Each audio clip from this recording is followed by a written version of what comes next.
Well, after I worked for IBM for about 6 months. I went on a special assignment to the States. It was to Endicott, New York, really to the lab. We worked on reader sorters, like what is similar to what the post office uses for reading all the mail and so on. Right. But this was specifically for banking systems. And we were going to, they had developed a system here in the States, but we were going to develop it for Europe. And the first item was Banco di Roma. There was checks, these big, well, here the checks were that big. You can imagine when you fly that kind of paper through a loop or whatever it is, it becomes mush, at a high speed. Right. So, but in any case, that was the beginning of my my contract with IBM, and then pretty soon I moved on assignment here, developing 3 machines for the lab down there, and through that I got in contact with my wife, Miss Carolyn. And when I went back, I promised to come back and we would get married. We got married, and the lab manager was Harm de Vries, who knew way back Tante Tony, because he played with Tante Tony behind the Phoenix. And This is just coincidence, or? everything is coincidence. Oh my. I didn't realize that I was hired, probably because he recognized the name, and he probably knew my father too. If he knew Tante Tony, he must have known him. Right. So I never knew this until one time when I came home, Tante Tony mentioned it. Right. That happened. So then I put it all together. So where was I? You had moved to the United States at this point. You had met your wife. Oh yeah, and I went on assignment here. And then I said, okay, I'll come back here and get married. I was still working for the lab. We went back over, and for one reason or another, somebody had fooled my wife that she had a high position, the code that you live by it's the level of payments and all that kind of stuff. Right. And she had the wrong code somehow, so the lab considered her not level enough to place her. So what she did is searching for a job, and she became the editor of Elsevier. Oh. And any kind of English literature that was being published was edited by her. Oh wow. And a very important position. But it also was, and again, coincidence, the boss, the director, you see, I'm trying to talk Dutch and English at the same It's fine. time. You can throw in Dutch words if you have a boss. The director of the Phoenix was Paulie Wilkins. And Paulie Wilkins had always helped me with the studies and that kind of stuff. And I had to report to him about my studies, the HTS and all that kind of stuff. She knew Paulie Wilkins, but then Paulie Wilkins was on the board of Elsevier, and now and then came by. All these Very small coincidences, my whole life has been that way. Interesting. This Elsevier is the also academic journals, right? Yeah, Right. and technical and Gotcha. And when you say the Phoenix, Phoenix, was it Phoenix or what was it called? we called it the Phoenix in Dutch. What is this, the Phoenix? It was the Phoenix was a paper factory, Yes, not a regular paper factory. a straw was paper a- factory. A paper factory for money. Oh, They made paper for money, and that's why my father could handle the German Gestapo now and then during the war, because he threatened the Gestapo that these guys that they had under the machine gun, that they were too expensive for them to lose because they were working on their money. wow, that's the incredible part. I think this is where it becomes really related to the story that I wanted to pursue with you, because I think the Phoenix comes into everybody's shared part of the story. There was the Phoenix in Veendam. Yeah. Your father was the director there, right? Well, he was officially named opzichter, Right, and there were two opzichters. right. He was one over a section, and the other one was a rademaker, was another opzichter. Right. And it ended up that the rademaker betrayed Gerrit Yes. Koetse. You want to hear an incredible story? In this past week, Jan Rademacher, the son of... I know where you're going because I heard it from Siska. I heard it from my son. Then it's making its rounds, because Jan Rademacher reached out to me, and because of this website, Yeah. and he said, are you by any chance family of Gerrit Jan Koetse? And I said, well, I might be great nephew. I don't know what the relationship is precisely. Or, cousin twice apart. God, heaven knows what these relationships are. And I provided him a little bit of the story that I knew, with a little bit more detail, the speculation parts that I didn't know in so much detail. And I asked him, yes, but what is your interest in the story? Like, I'm just curious, like, why are you reaching out to me? And he told me, and I can read you the email in Dutch, he writes that it was indeed his grandfather who betrayed Gerrit Jan, and I guess also your father then, right? And revealed this, these people in hiding and the rest of it. And he said it's always been a taboo in my family, and I've always felt very guilty about it, and I wanted to better understand the story behind it. And said, well, it's funny because we have a shared interest in this. Ah, okay. So I do find it very interesting and respectable that he's trying to do this, of course. So that's very, very interesting.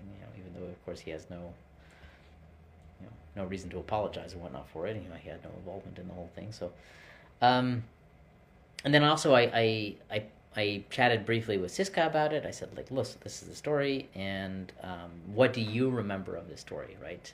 This is, of course, secondhand, right? Yeah. Or maybe third hand at this point, right? And she had a different story. So I'm trying to bring these stories. She told me a little bit of a different version of the story. So I'm trying to get the story straight, like who sort of did what in this story.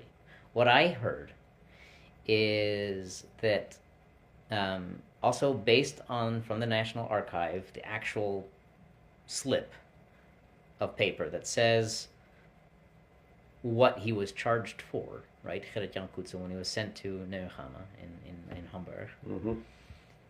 It says on that slip of paper, for sheltering, onderduikers, right? So for sheltering, people in hiding. And I think that was the only thing listed. And then, of course, there's also the death certificate, which is, of course, whether that's true or not, probably not. Okay. So that's what I heard, and I'm kind of curious, like, which part do you know he played, and which part do you know that, for instance, your father played? I'm curious about that. I don't know what Rademacher did. I remember that my mother told me that it happened just at a time that we were supposed to go to England. And because they wanted him over there to reset the structure of the country and how everything should operate and so on with a group. And that's why they wanted him over there. Right. And the whole family was supposed to go. Okay. And so he sold the house. And This is your father you're speaking of? Yes. Klaas. And so Gerrit sold the house. Right. And Gerrit sold the house to Rademacher. Oh. And at that time, just at around that time, within a day or something like that, he had, I remember my mother said, he had all the money in his pocket that was hanging in the hallway. And the Gestapo came in with the Germans and so on. They had been pulling Rademacher, putting the screws on him, and he talked and whatever he knew, because he was not part of this onderduiking stuff. That was all done in the middle of the night. I remember that very well, laying in bed and hearing the steps on the hallway, going to the steps for upstairs to the attic, and then heard people on the attic and so on, and then it was quiet. And then a couple of hours later, there was more people leaving again, and they were going to the factory or something like that and being hidden down there. He built various little rooms where they could be totally safe, and that's what I heard. Of course, I was what, 6, 7, Right. 8, I don't know how old. Yeah, the rooms that he had built, what I understood was, he had arranged like rolls of paper and stacks of paper and the various materials to create small. Yeah. When you heard these people in the house, who was that? Was that the Gestapo coming in? Was that the people coming in to be taken to shelter, or You mean the Germans? I don't know, Who like came in? when you recall people coming into the house and the footsteps and whatnot? Oh, those were the people that were supposed to be undercover. So they came to your house, your family's house for help. Into the house first, and then after that, he took them out and moved them to the factory. Do you remember how they found that they could come to him for help? Oh. I don't know anything about the procedure. Right. Yeah. I know that the procedure of the facet was such that people didn't know each other. Intentionally, so that they couldn't rat each other out. Right? So right, exactly. And I found that strange, but it's a good it's a good way system. of doing things. So, your father was one of the directors, and there was another director, opzichter in Dutch, Jan Rademacher. Yeah. Do you know how were they both managing the same factory, or They were each, the way I remember it, they each had a piece of the factory. right? There was a new factory and an old factory. I see. And I don't know, maybe they had each a piece of the new, but they were different. Okay. So they were never together. And what you believe to be the case is that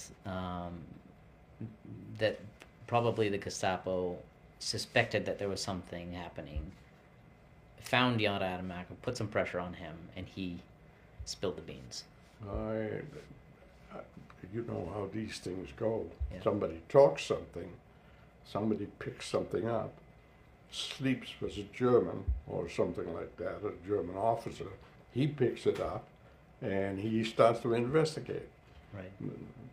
Yeah, it's impossible to connect the dots, of course. Yeah. Yeah. Do you remember when you heard these footsteps? Do you remember roughly which period of time was between these people coming into hiding and then basically the whole gig being coming up? It was dark outside. No, what I mean to say is which sort of period of time are we talking about? Like, there was some period of time between these people going into hiding and You mean him being ratted out, right? What year? It must have been around 1944, right? End of 1944. Yeah, it must have been. It was close to that time that he was picked up. When was he picked up? In September, or? I think the paperwork said something like this: end of the year. In any case, maybe October. December. It could be. Do you remember him being arrested by any chance? No, because they kept me in bed. There was one soldier. I remember I had an opklap bed, and there was a round window place above in the room that I had. Right. And he stood on my bed. He almost hit my nose with a big boot, you know.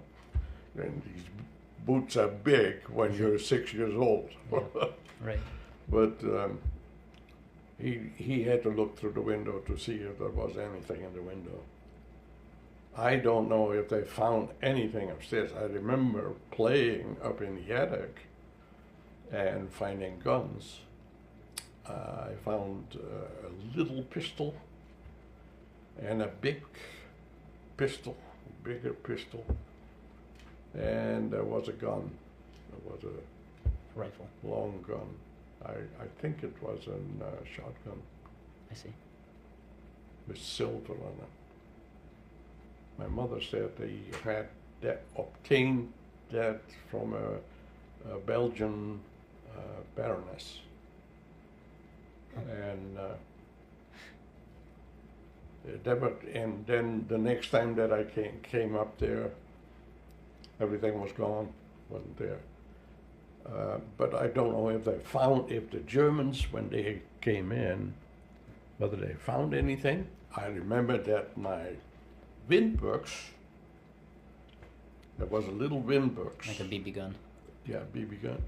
That stood behind the curtain between the divider between the back room and the front room, and that was right behind the curtain, and they didn't bother with this. It can't hurt anybody. That was still there after all that stuff happened. I see.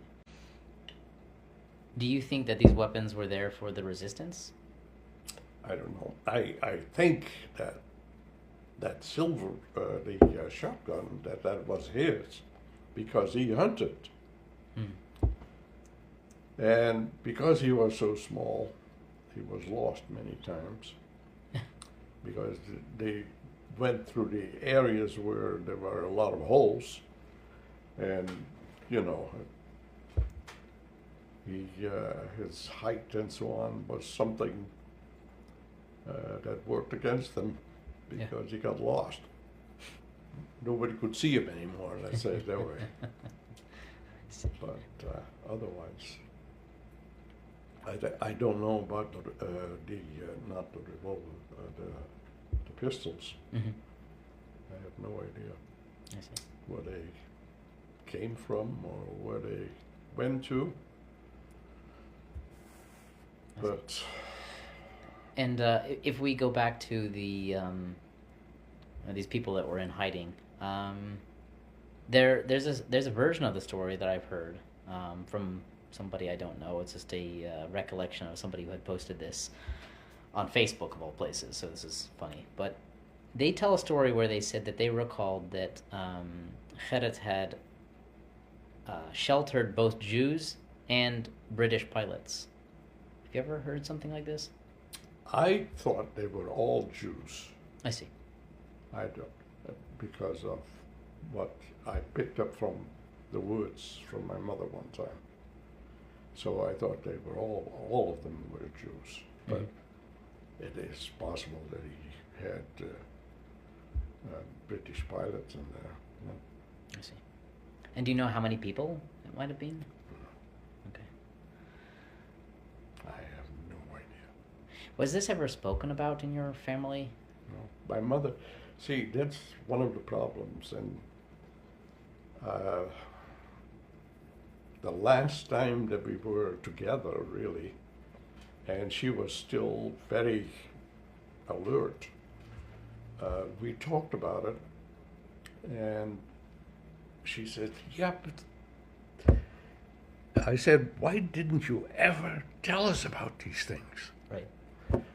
No, kind, dat is nou eenmaal zo, dat wilde ik jullie niet aandoen. Oh, yeah. And that kind of thing. Right. So that's why we never knew anything. I can understand that it's very difficult to find a moment in somebody's, they're growing up, like, which moment do you say, like, okay, I'm going to sit them down and tell them the story now, right? Right. Because every day is just another day, right? And then before you know it, you are, it's the 60s and you've moved out of the country. Yeah. Yeah. I guess that's most of my questions. I have some documents. I don't know if I just reminded myself that I have some documents that I got from the resistance through loot, and they're here. You want to see them? I would love to see them. All right, let's go. You want some more coffee? We can pause on the. So what you just told me was that what you had heard from the passing of Gerrit was that he had been beaten to a pulp, as you said. Yeah. He was taken into a dog kennel, into a dog cage. Somebody removed him from there to take him to the infirmary of the camp. Yes. And apparently the reason why they beat him so was that he was too uppity, too peppy, and so on, for them. Somebody didn't like it. They wanted to see him suffer. And of course, that is that kind of environment that you live in. Right. Somebody doesn't like what you're doing. Right. You're standing the wrong way. Right. Let's beat him up. Right. That kind of thing. And this doctor's name that you mentioned? Van Weering. That's what I remember. And he lived in Den Haag. Yeah, and after the war, my mother went to see him. And did he have anything to say, or he told you the story? He told her this story. Yeah. Okay. Very interesting. Do you know if in this book that you shared with me, and this book is entitled Hoe Groningen Streed, if there's anything that tells about Gerrit's struggles or the struggles of the 120 that went to I don't think so. Neuengamme? Okay. Get a picture of this as well. Well, there's somebody from the Phoenix. We're looking at a picture of a revue with Gerrit, and you think the name of this gentleman is standing next to him. Who is this guy? I thought it was Bert Speckman, but it is not. I don't know who it is. Okay, I see. Would this have been at the Phoenix? That would be in the Veenlust, probably. The Veenlust. That was a beautiful building with the towers and whatnot. Yes. This was right. This here, next to the canal, down this way, was the factory, right? Oh, the factory was this way. Yes, exactly. Coming down this direction, right? Yeah, there were two factories on the way before you got to the Phoenix, and the Phoenix was on that side. Yes. It was on the left side here. And your mother, I think your mother, lived down here. Was it your mother or was it Affie? It was Affie. I think Affy, Okay. on my mother's side, who lived in apartments down here on the. And on this corner, there was the mansion of the factory owner, no? That's much further down. Much further down. Okay. I see. Yeah. This is fantastic. I was also looking at this. This is fairly, the fame list is fairly well documented on the internet. There's a gentleman who has a website that has a lot of detail about the fame list over the years. Here I drank my first beer. Nice. And that was painted by Oma Louis, which was Louis Ferrocchio, the husband of Tante Tony. And that we're looking at the picture of the, what is that, the Vintons? This is if you go this way, go on the Oosterdiep. This is the Oosterdiep, right? Right. And you go further down, you get to one of the locks. And when you go over the lock and you go left, then this is the street from the lock. And that windmill was down there. Okay. And this was in Veendam. It was in Veendam. All right. I don't know if it was still called Veendam or Muntendam. All right, I'll take a picture of this windmill that's being painted by your family member.